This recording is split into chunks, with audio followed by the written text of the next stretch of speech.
Hi అండి. Welcome back to my channel. ఎలా ఉన్నారు అందరూ? బాగున్నారా? నేను కూడా బాగున్నానండి. ఈరోజైతే మన వీడియోలో నేను చికెన్ పకోడీ స్పైసీ అండ్ కరకరలాడే పకోడీ ఎలా చేసుకోవాలో దాని ప్రాసెస్ ఏంటో సింపుల్గా చెప్తాను.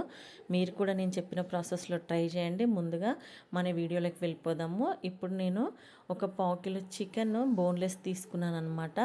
దీన్ని ఇట్లా మంచిగా చిన్నగా కట్ చేసుకోవాలి, నీట్గా కడగాలన్నమాట. సో ఏంటంటే చికెన్ పకోడీకి మనము చిన్న చిన్న ముక్కలు యూజ్ చేస్తే బాగుంటుంది. పెద్ద పెద్ద ముక్కలు అయితే అవి వేగడానికి టైం పడుతుంది కదా. సో ఇలా చిన్న కట్ చేసుకోండి. తర్వాత సరిపడంత ఉప్పు అయితే నేను వేస్తున్నాను. ఇప్పుడు ఇందులో కొద్దిగా ధనియాల పౌడరు, అట్లాగే ఫుడ్ కలర్ వేస్తున్నాను అనమాట. ఎల్లో కలర్ కానీ ఫుడ్ది కలరు ఆరెంజ్ కానీ వేసుకోండి, మీ ఇష్టం. సరిపడంత కారం అయితే వేసుకోండి. అట్లాగే కొంచెం అల్లం ఎల్లిగడ్డ పేస్ట్, నెక్స్ట్ కార్న్ఫ్లవర్ వేస్తున్నాను. ఒక 3 చెంచాలు అయితే నేను వేస్తున్నాను. మీరు కూడా సరిపడంత, అంటే మీకు ఎంత కావాలి అనుకుంటే, పిండి ఎక్కువ వద్దు అనుకుంటే 2 కానీ 3 కానీ చెంచాలు వేసుకుంటే సరిపోతుంది.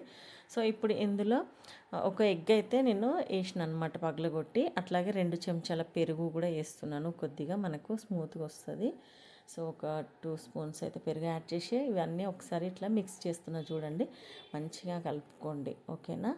సో ఈ ప్రాసెస్ అయితే చేసి మనము ఒక 15 to 20 మినిట్స్ అయితే పక్కకు పెట్టుకోవాలి.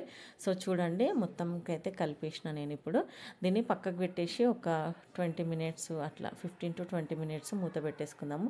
తర్వాత కడాయి తీసుకొని, కడాయి వేడైన తర్వాత అందులో సరిపడంత ఆయిల్, అంటే మరీ మొత్తం ముక్కలన్నీ మునిగేటట్టు అయితే నూనె వేసుకోవద్దు, ఎందుకంటే మనం తర్వాత ఆయిల్ యూస్ చేయం కదా. సో వేస్ట్ అవుతుంది అనమాట. ఇట్లా కొద్దిగా సరిపడంత అయితే తీసుకోండి మనము, ఓకేనా. ఇప్పుడు ఈ చికెన్ పీసెస్ని ఇట్లా విడివిడిగా వేయండి. ఇట్లా వేస్తే తొందరగా నూనెలో వేగుతాయి అన్నమాట. చికెన్ తొందరగా ఉడికిపోతుంది, ఓకేనా. ఎక్కువ టైం తీసుకోదు. సో ఇట్లా విడివిడిగా అయితే నేను వేసేసినాను.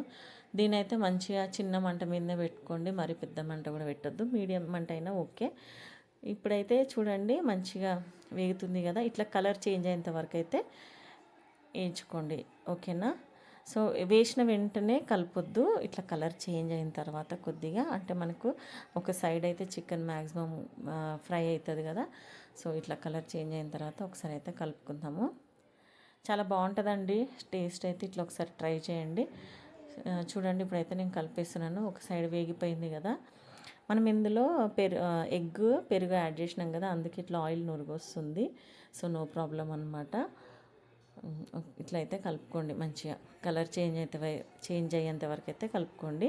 సో మనకు మొత్తానికైతే చికెన్ పకోడీ రెడీ అయిపోయింది. చూడండి మంచి కలర్ఫుల్గా స్పైసీ అండ్ కరకరలాడే చికెన్ పకోడీ అనమాట. నాకైతే చాలా బాగా నచ్చిందండి టేస్ట్. మీకు కూడా నచ్చుతుంది ఖచ్చితంగా. నేను చెప్పిన ప్రాసెస్లో ట్రై చేయండి మీరు కూడా. ఈ వీడియో కనుక నచ్చినట్లయితే లైక్ చేయండి, షేర్ చేయండి, సబ్స్క్రైబ్ చేసుకోండి. Thanks for watching. బాయ్.